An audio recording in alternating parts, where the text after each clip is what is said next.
Welcome to this Xtralis instructional video on the VESDA VES detector. We're going to be talking today about the display on the front of the detector along with all of its meanings and how the user can interface with this display. So you can see this is the home screen on the display with the reset and disable button being at the bottom left hand side. Moving up from that, we get a green OK light, which is also mimicked by the green tick light on the main display itself. Okay.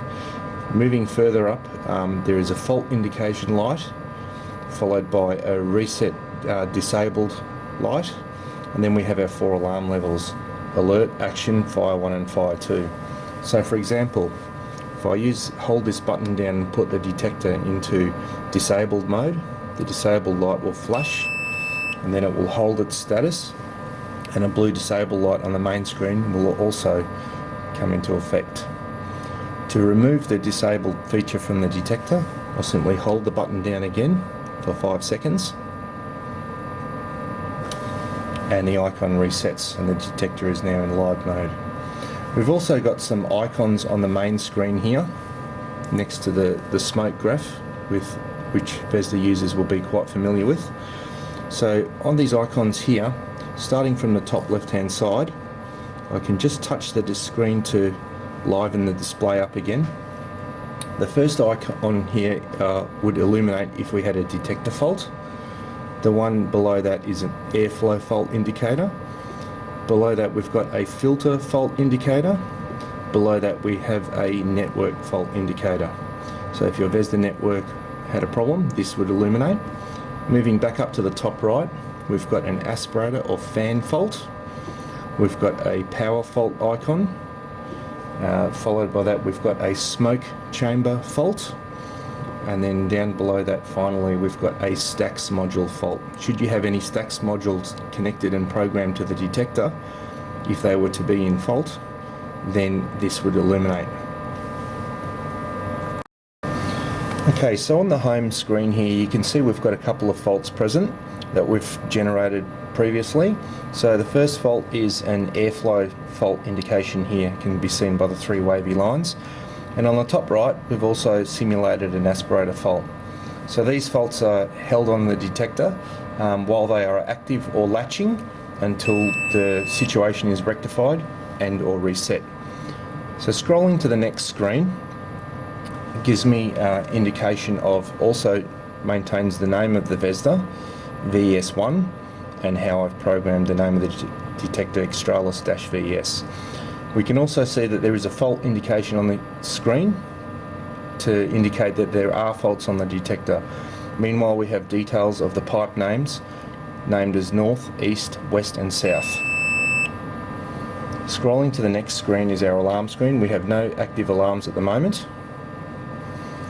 And this is our fault screen. So you can see the 2 faults I mentioned before, the aspirator fault and the airflow fault, have been logged with a time and date, and they appear in the list as live faults. The next screen along is the airflow screen, which indicates the percentage of normalised flow value in each of the pipes 1, 2, 3 and 4. So the airflow screen that we have here represents the flow of the normalised value in each of the pipes 1 to 4. We can see pipe 3 has been partially blocked. So we've got a loss of flow, 72% of the normalised value. This is a really good screen. It was never available in the previous generation of VESDA detectors. It enables the installer or service technician to immediately identify which pipe would have a potential problem on. The pipe can then be rectified in the field, and then the flow readings can be checked once again. So the next screen along to the right hand side is this filter usage screen, which is pretty useful because you can preempt how long the filter will last for. At this point it's a new filter, obviously the used percentage is 0% used. So for example, if this detector was installed for 6 months on site and it was used at 50%, you'd obviously determine that 1 year would be the filter life on this particular site. So if I scroll to the next screen now, I get the network information. So I get the IP address, the wide IP address that is programmed in. So that's useful when connecting to detectors through the Ethernet cable.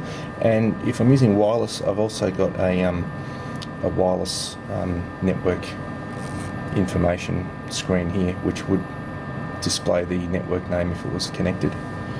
So going back, scrolling through to the right hand side takes us back to the home screen, and if I know these faults are not physically present anymore, I can clear them by pushing the reset button.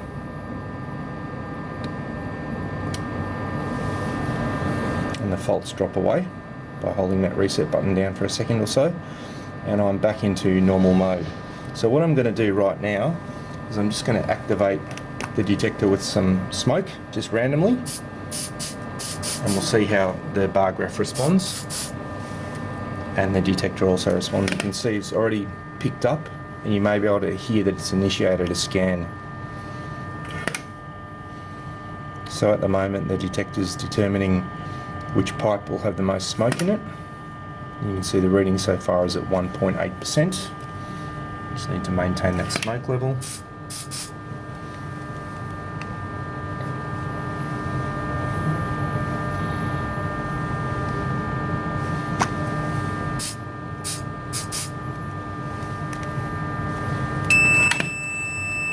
So now you can see that we have a latched fire 1 alarm. 3 of the indicators, the alarm indicators, are all on: alert, action and fire 1. And we can acknowledge this buzzer just by very quickly pushing the reset button, not long enough to reset but enough to acknowledge. And we can see displayed there is a smoke level in the north pipe of 0.45%. If I scroll around to the next screens, you can see this is my alarm screen. I've got 2 alarms recorded. I've got a fire 1 recorded on the south pipe and an alert level of smoke recorded on the north pipe. So I'll now scroll back to the home screen and reset the detector. And that concludes this video presentation.